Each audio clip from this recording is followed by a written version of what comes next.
Welcome back, ladies and gentlemen, to the General Show. I am back with another episode. I hope you enjoy this one. So today we'll be looking at two interesting things: inflation and then comparative costs for people.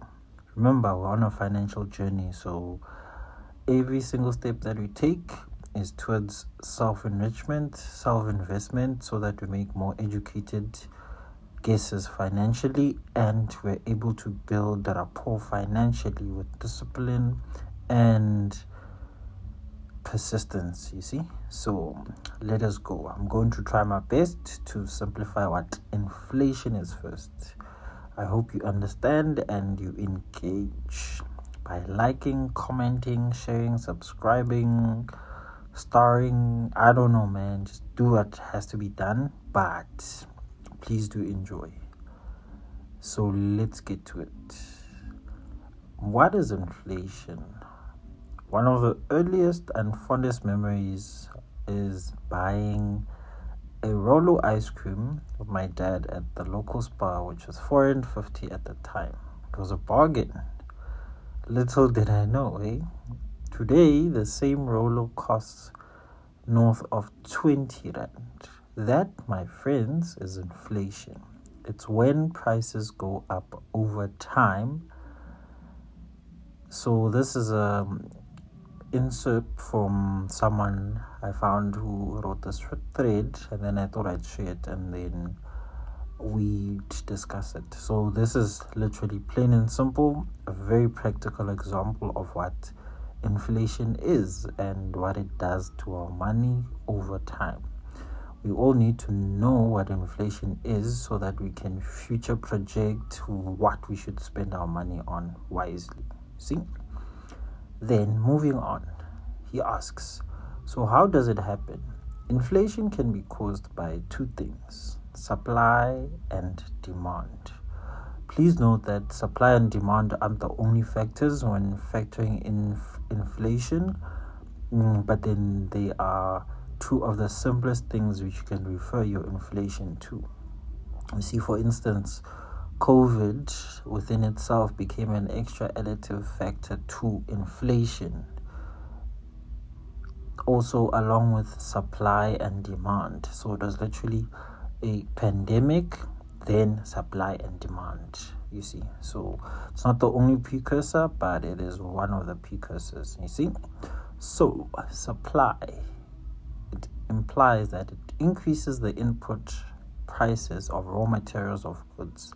If it costs more to make, the end product will be more expensive.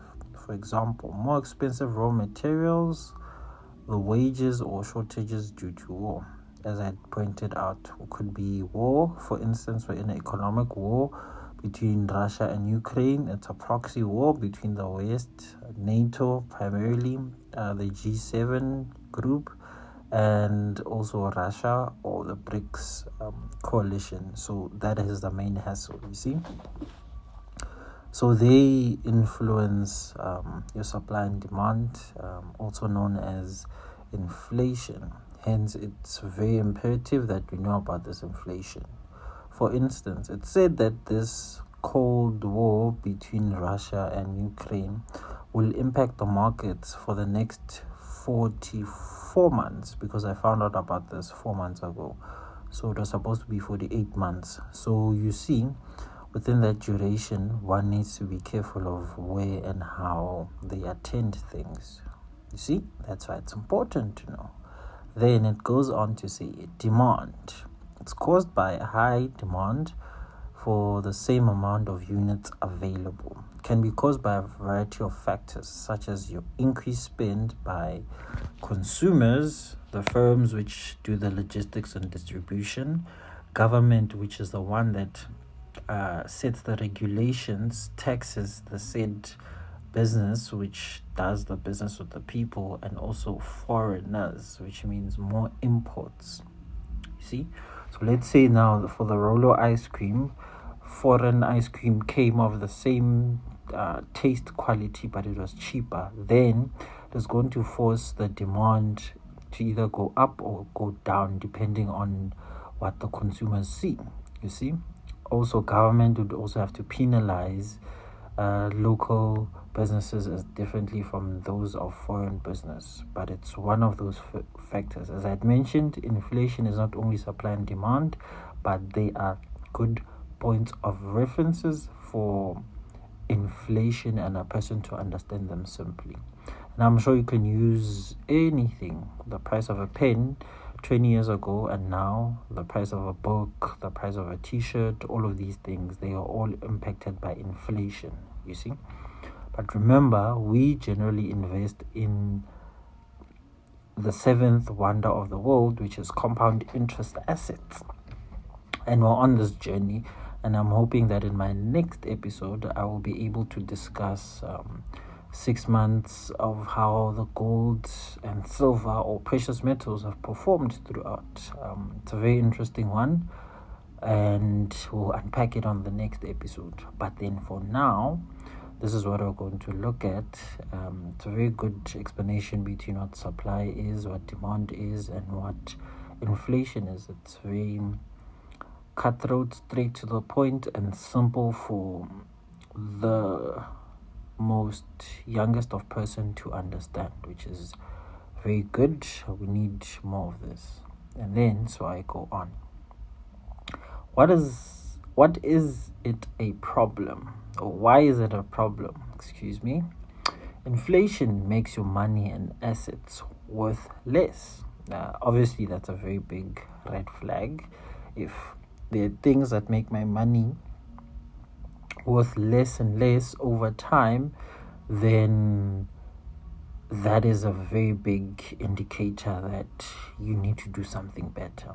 So it goes on to say, imagine leaving 100 Rand under your mattress today. In 20 and 30 years, it will be worth about the same as a 5 Rand coin. So that is the impact of inflation.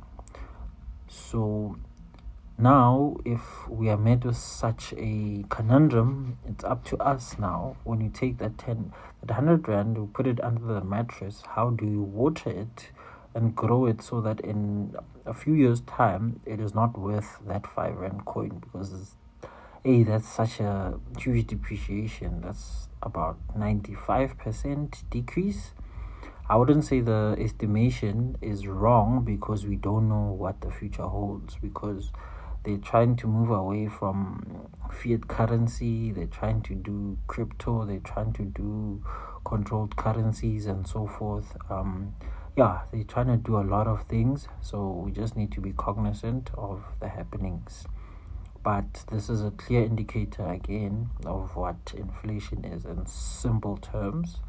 And I hope everyone at this current juncture understands why we are putting in so much effort into understanding what inflation is, because we don't need to put our money under a mattress. It's both illegal and not the wisest of decisions, because money is not like a plant. It doesn't just grow. It needs to be used so that it multiplies at the adequate rates that it should. So I hope that's very helpful for everyone, and by now we are more cognizant of things. So that was a very good example of inflation over the years.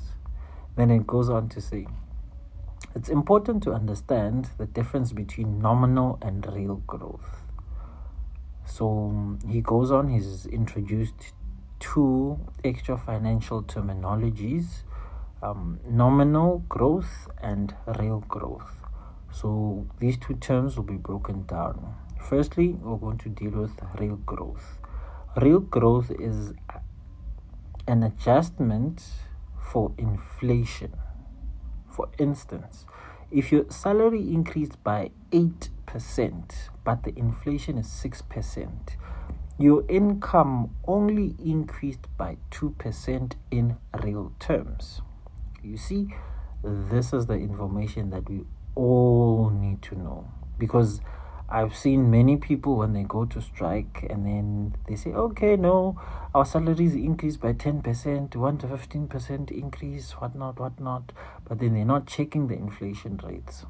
I think currently South Africa's inflation is just above 10%. So if you are fighting for a 15% interest rate hike for your salary, it means you are just going to get a 5% increase when you factor in both things. So that's one thing that we need to be cognizant of. And I'm glad this example was put forth because it's so simple, straightforward, and it gets straight to you, you see. So yeah, that was a very interesting one. I'm glad I was able to see this thread, and the person shared it freely for all of us to share and discuss. It's very good. I love it for it, and I hope we will engage even more on it. So let's continue. The next thing is, why is it a good thing? I presume they mean the real growth instead of the nominal growth. A little bit of inflation can be real good. It encourages people to spend money instead of saving it. Spending helps the economy grow and creates jobs for people. This is an actually true and reflective statement. As simple as it sounds, it's actually the truth. Because what ends up happening is people who start making money hoard their money, right? Meaning that they put it under mattresses and. And remember, for a group of people to succeed, they need to exchange their monies with each other through goods and services or out of free will. So if I'm hoarding, let's say there are only 100 printed banknotes and I'm hoarding about 60 something, it means that there's an estimated 30 something in circulation, which is small. But because of this inflation, I am now forced to take out my banknotes from the mattress, and then I'm able to circulate it amongst the people, which is actually very good and such a reflective but practical example of an explanation. It's quite concise. I'm very glad he shared it in this manner. It's very good, and I'm very appreciative of this explanation once again. So we do need to stimulate the economy, and we do need to exchange money as much as possible, and also we need to increase our salaries, because people, it's 2023, we are from a pandemic, we're still recovering even from the pandemic, and as much as people don't talk about it, we are still recovering from it. So let's stimulate the economy. And then he goes on, how do you calculate inflation? So we use a measure called the customer price index. So he introduces another terminology for the next person. I hope you're listening and taking notes, because this is very informative and quite educational. I don't think they teach this at school in such a practical manner. So this is quite a gem of information, right? So it goes on to say that a CPI, or Consumer Price Index, looks at the prices of the baskets of goods and services that the average household buys. This basket includes things like food, clothes, healthcare, transportation, and education. So that's how you calculate your Consumer Price Index. Remember, I mentioned a couple of episodes ago, we're doing the 7 most expensive bank accounts in South Africa, and we're busy looking at how much they cost, what exactly they're offering us. So essentially we're doing a CPI because we're checking, are the benefits worth paying that much for the bank charges and. So CPI, these are just different parameters. So for instance, as a person, now I need to look at my food. So let's say my grocery used to be 500, but then now it's 700. So I'd say 700, my clothes used to be 300 and now 400. So now 700 plus 400 plus. So it's a comparison of what a regular person would spend. You do your own CPI for yourself to see how much inflation is impacting you, or you do the one where economists have already done the work for you. Although it's not necessarily truly reflective for yourself, hence it's more advisable to do it by yourself. So here we go. The inflation rate is the difference in CPI values from one period to another. So for instance, the CPI of last year in 2022 was 100. Then the CPI of 2023 was 106.3. The difference is 6.3%. So that's how they got to the inflation of this said period. I'm very glad that this thing is so self-explanatory. One doesn't need to delve too much into it, but we are simplifying hard terminology and making it easy using very practical examples. So the difference is 6.3%, which means that inflation increased by 6.3% from 2022 to 2023. I hope that makes sense for everyone, and such a lovely example. But at this current juncture, that's what's happening to the South African economy, and unfortunately such a drastic inflation rate will impact how a person repays their debt, how they get extra debt to try and salvage or create a stable household. So this is the conundrum that we are facing. So we need stimulus from the economy to help us and boost our financial standings so that this 6.3% doesn't impact us as much as it should have. And if so, government can help and alleviate the prices of the things that we get so that we're in a better standing for the next cycle of inflation. Because as I said, it was projected that because of this proxy war, we are still going to suffer for the next 44 months because COVID has had its wave, and on top of that, we took an economical proxy war and put it in the mix. Thank you very much for understanding. So here, what I have is I was busy discussing with one of my friends, and we were comparing between renting and owning. So he was arguing that owning is the way to go. And I was like, oh, interesting, it is. Ideally, that is the case. But for me, as a person currently, I can't afford it. And my pros of renting are way better. Then we sat down. Fortunately, we were able to find a mock example of what we are talking about. And then we going to suss it out. So as you can see, the expensive mortgage for renting is 1.5, owning is 1.3. There, renting loses because it costs more. Insurance is less because I'm just renting, but for owning, it has to be more. Property tax is 0 because it's not my property.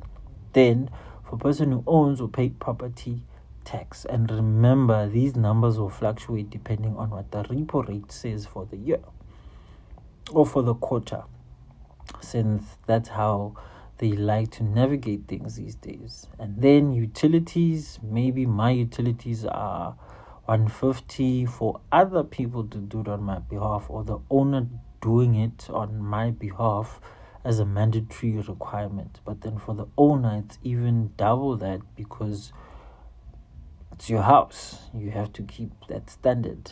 Then the next one is landscaping. We don't do any landscaping. It is not our responsibility. Then as a landowner, it is your responsibility, and it's going to cost you 120. So repairs and maintenance usually are covered by a contractual law that the repairs and maintenance are the owner's responsibility. So generally, you're not tasked with looking after that. And then for maintenance of an owner, it's quite a lot, because what if your child now dents the paint, or your dog pooped there and then now you must replace, or you was chewing the gate guard or whatever, something has to happen in the house. It generally usually does, and then you have to make a plan and repair. So for me, in this current juncture, because of the turmoil and fidgetiness of the markets, renting is more reasonable until we figure out our finances for the good, and then that would mean a lot, you see. But for now, this comparison is quite factual for me and applicable for me. So yeah, then it goes on to say that, remember, I once did a video, I think it was a couple of months ago, of the 50-30-20 budget, because we're starting to understand different terminology financially. So 50, so they're using 100 as a percentile for you to measure how much you must spend of your money and on what exactly. So the 50% you need to spend on your needs. I presume now you're working and you're a household person, you're adulting in the full context. You need to pay 50% of it as combined. I want to mention the things. It needs to go into your housing, it needs to go into utilities like your electricity, your water, it needs to go into insurance. You need home insurance because, hey man, we live in a cold world. Groceries, which are a nightmare in this day and age because everything costs an arm and a leg. Healthcare, because you never know what will happen, and also you need quarterly or biannual,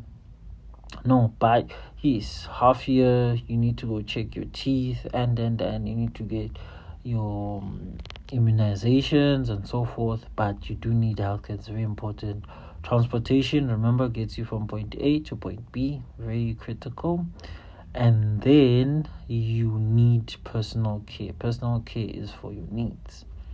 Then the 30% goes into your wants, which would be amusement, going to the movies. You need to go shopping for yourself, for leisure. You need to reward yourself for all this hard work. Dining out, create a good atmosphere for yourself and your family. And then subscriptions. We live in a subscription-based world. Your Netflixes, your Apple Music, your Spotify, and so forth. Then the 20%, so one which most people fail with, is the savings. You need to put your money away in retirement, invest it in precious metals as advised, have an emergency fund, you pay off your debt, because remember, sometimes you can't finance your standard of living, so you start acquiring debt in hopes that you will be able to micromanage everything, which hopefully all of us are able to do so. And then the other one is emergencies, as I mentioned. Emergency money, and then emergency for anything, you see. Then we had another discussion also.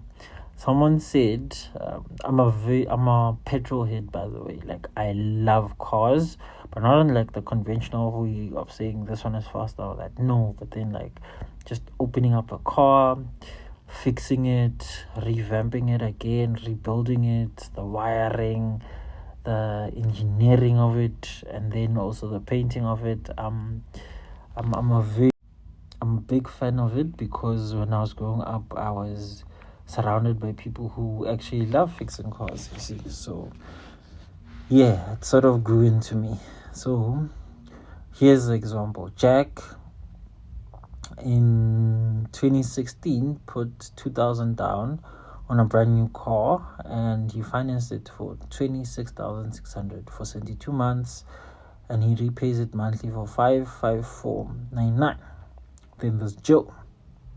2015, she bought a used car for $2,000 and invested $554 per month. And then in today's instance, now it's futuristic. Jack has paid off his car with $10,500, where Jill, on the other hand, has an investment worth $52764.92. Okay, this is a bit dreamy. I understand what they're trying to comparatively show us, but then remember, a car, if it is taking you to your job, isn't a loss. It's a very important asset because it helps with your personal growth and development, you see.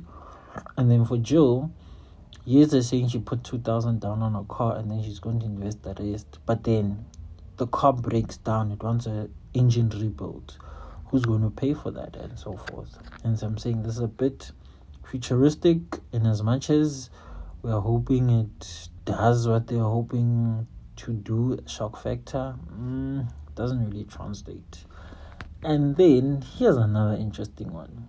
So they're saying investing your first $1,000. Okay. Realistically, for most people, this is a lot of money which maybe they can't raise, like for many people. So ideally, I'd say $100, you see.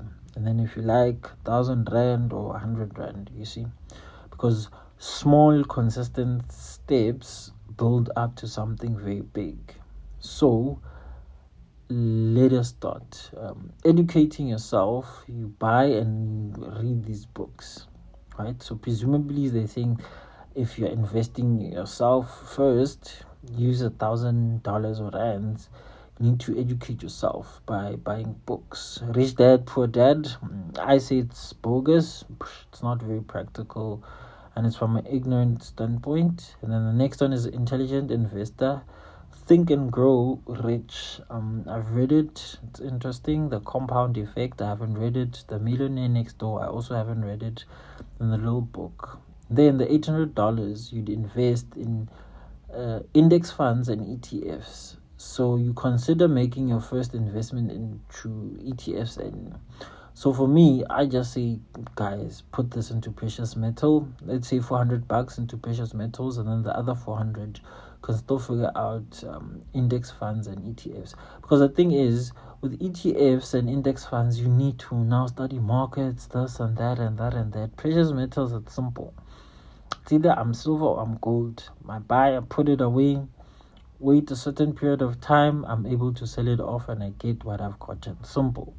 Whereas for shares, and not everyone is that investment savvy. Yes, we all want to get there and have a high level of proficiency, but realistically speaking, we don't have a time because we're in a very big rat race and you need to work smart, not necessarily hard, you see. But yeah, it's a very interesting comparison. I hope you enjoyed the 3-part or 4-part. It's a very long episode, but I hope it's worth every single minute. Please like, comment, share, subscribe.